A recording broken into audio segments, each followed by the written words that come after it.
the Ford government has tabled the most expensive budget in Ontario's history with a $214 billion spending package. The finance minister blaming interest rates and inflation for a ballooning deficit in the upcoming fiscal year. Still, he says important investments are being made, but critics say if you're looking for change, this isn't the budget for you. The Ford government's 200-page budget, dubbed Building a Better Ontario, is in the red. The province will post a $3 billion deficit at the end of this fiscal year and is forecasting even larger deficits of $9.8 billion and $4.6 billion over the next 2 years before reaching a $0.5 billion surplus in 2026. The province's contingency fund has a remaining balance of just $500 million, down from $5.1 billion at the end of the last quarter. Minister, you've described yourself as a prudent fiscal manager, and yet the deficit is ballooning.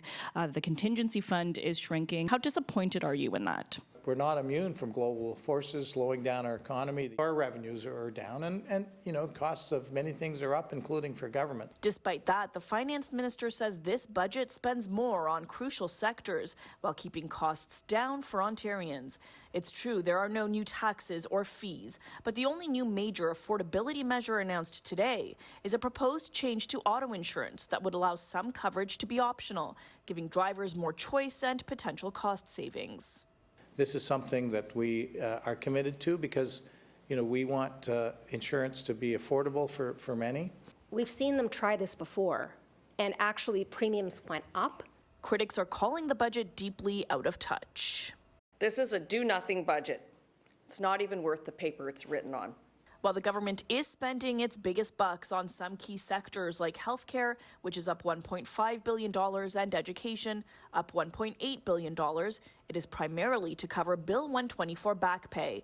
A total $6 billion is being spent across all sectors to cover those wage settlements. This budget, to me, shouts fiscal irresponsibility, right? It's half measures after half measures. And at a time when hospitals and healthcare workers have warned the system is in crisis, the overall health budget is growing by just 1.3%. Nothing for healthcare.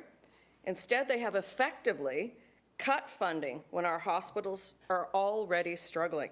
But for those 2.2 million Ontarians without a family doctor, the government says it is investing $546 million over 3 years to connect 600,000 people to primary care. Another note from this budget, the Ford government is spending money on police enforcement to tackle auto thefts across the province. That includes $46 million to purchase 4 new helicopters for the OPP.